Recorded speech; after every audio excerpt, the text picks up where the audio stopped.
वैराग्य जाचे वशिष्ठा परिज्ञान योगेश्वराचे कवी वाल्मिका सारिका मान्य ऐसा नमस्कार माझा सद्गुरु रामदासा जय जय रघुवीर समर्थ।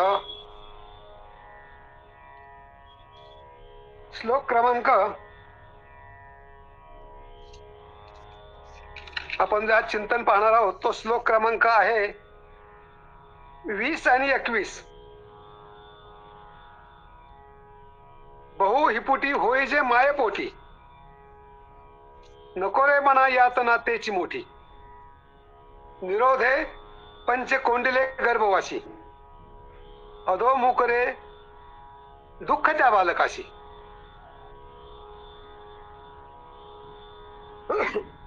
सलग 2 श्लोक वाचतो आणि मग आपण अर्थाकडे येऊया। श्लोक नंबर 21। मना वासना चुकवी एरझार मना कामना सांडेरे द्रव्यधारा मना यातना थोर हे गर्भवासी मना सज्जना भेटवे रागवासी। समर्थांनी पहिल्या श्लोकात म्हणलेलं आहे बहु हिपुटी होई जे मायेपोटी नको रे मना यातना तेची मोठी निरुदे पंच कोंडिले गर्भवासी अधोमुख रे दुःख त्या बालकाशी। म्हणजे बाळ जन्माला येण्याच्या पूर्वीची जी परिस्थिती असते गर्भवासामध्ये त्या बालकाच्या काय यातना असतात याविषयी समर्थांनी अतिशय सुंदर भाषेमध्ये सांगितलेलं आहे की गर्भवासाच्या यातना काय असतात। म्हणून बऱ्याच वेळा म्हटलं जातं की परत परत हा जन्म मृत्यूचा फेरा नकोय। पण काही संतांनी असं म्हणलंय की देवा आम्हाला जर जन्मच द्यायचा असेल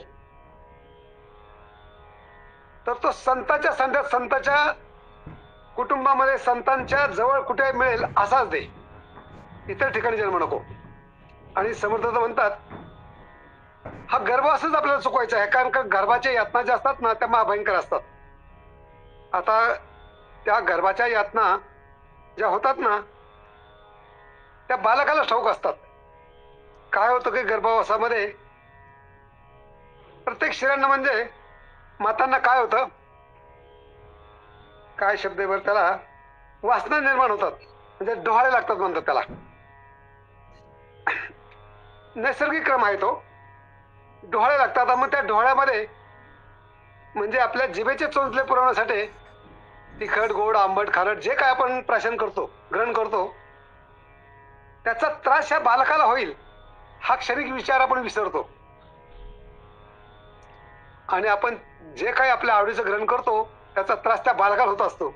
उदाहरणार्थ आपण तिखट खाल्लं तर काय होईल, आंबट खाल्लं तर काय होईल याचा विचार आपल्या मनामध्ये येत नाही, पण त्याचा त्रास त्या बालकाला होत असतो।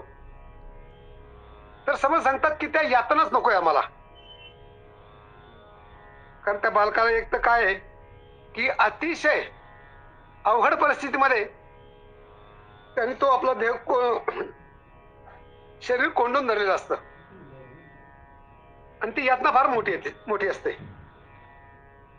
9 महिने त्या बालकाला त्या तप्तपट्टीमध्ये राहावं लागतं। म्हणून समोर सांगतात अरे तो किती त्रास येतो तू जरा आठव। ह्या यातनाच जर भोगायला नको असतील आणि या जन्ममृत्यूच्या फेर चुकवायचं असेल तर तू आता एकदा यातना भोगून जन्माला आलेला आहे। मग आता तू काय कर, कालच्याला बागल महाराजांनी परवाच्या चिंतनामध्ये खूप सांगितलं ह्या लौकिक गोष्टीच्या पाठीमागे लागू नको।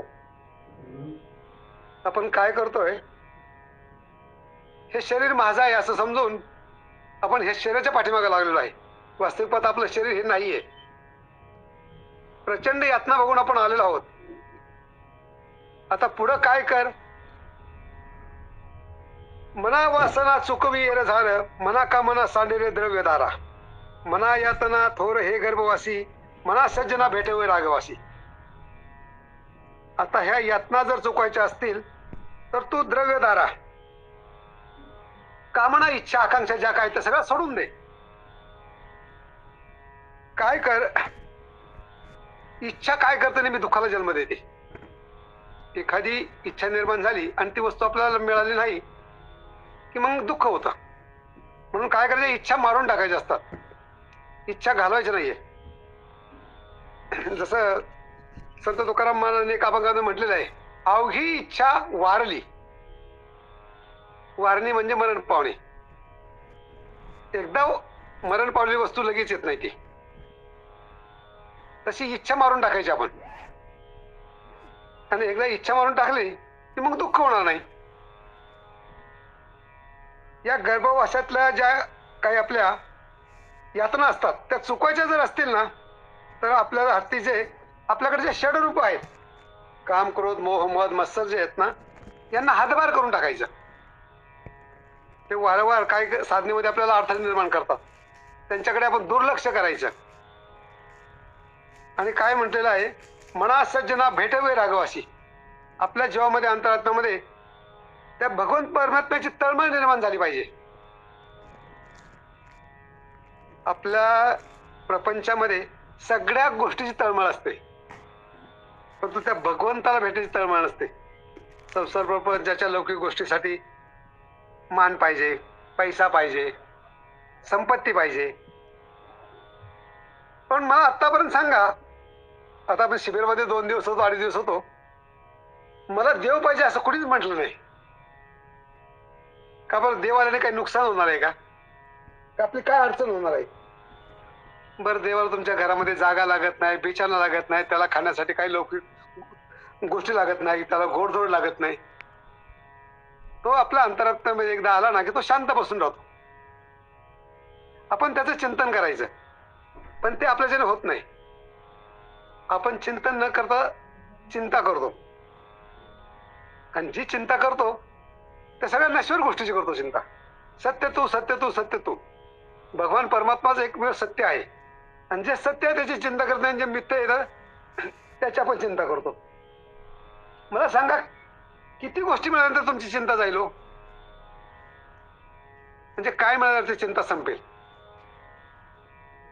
म्हणजे खूप काही पैसे मिळाल्यावर चिंता संपेल, सोनं मिळाल्यावर चिंता संपेल, धन दौलत मिळाल्यावर चिंता संपेल, का मान मिळाल्यानंतर चिंता संपेल?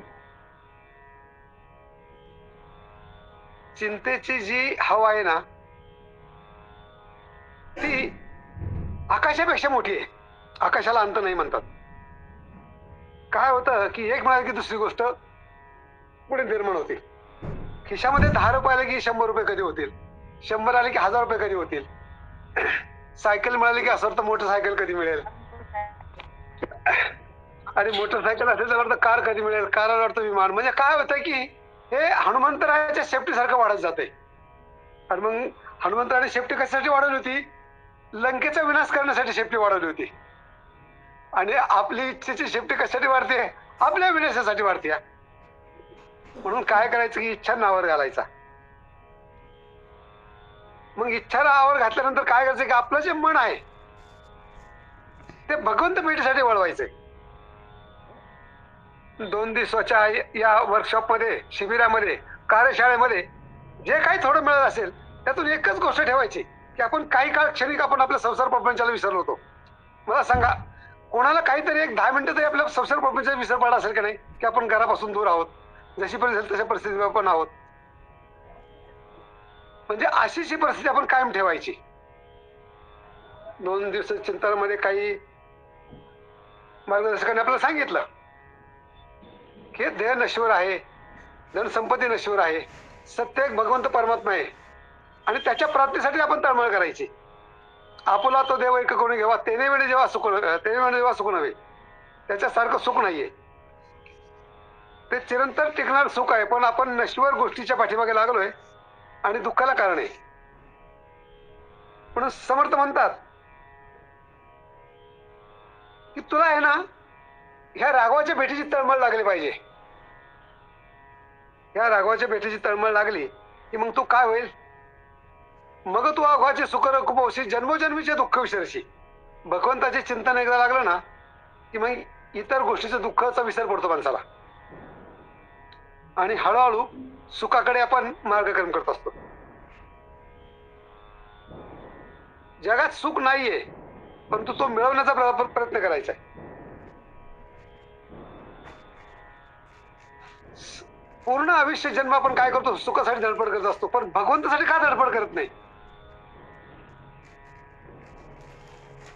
आपलं अज्ञान असतं, प्रत्येकाचं अज्ञान आहे. आपल्याला काही काळ वैराग्य बी येतं, परंतु ते टिकून राहत नाही. त्या दिवशी जंगले महाराजांनी खूप छान सांगितलं, वैराग्य आलं पाहिजे. वैराग्य कधी प्राप्त होतं? आपल्या ज्या आवडीच्या गोष्टी आहेत त्या गोष्टीचा त्याग केला ना की वैराग्य प्राप्त होतं. मग आपल्या आवडीच्या काय काय गोष्टी आहेत, तर आपल्या सकाळी उठल्यापासून तर संध्याकाळी झोपेपर्यंत ज्या लौकिकाच्या गोष्टी आहेत त्या सगळ्या आपल्या आवडीच्या आहेत. एक वेळ भगवंत सोडला तर. खरं म्हणजे भगवंत आपल्या आवडीचा असावा, म्हणजे लौकिक गोष्टीचा विसर पडेल, नश्वर गोष्टीचा विसर पडेल आणि भगवंत प्राप्तीची तळमळ लागली म्हणजे आपल्याला आत्मिक आनंद मिळेल. आनंदाला विरुद्धार्थी शब्द नाहीये, नेहमी आनंद मिळायचा असतो. आणि हा आनंद कधी मिळतो? आपल्याला लौकिक गोष्टीचा विसर पडला की आपल्याला आनंद मिळतो. म्हणून जे काही करायचंय ते माझ्या भगवंताला आनंद होईल, त्याच्यासाठी जे जे लागेल त्या सगळ्या मी आनंदाच्या गोष्टी करेन, अशी आपण आपल्या मनाची खोलगट बांधायची. जय जय रघुवीर समर्थ.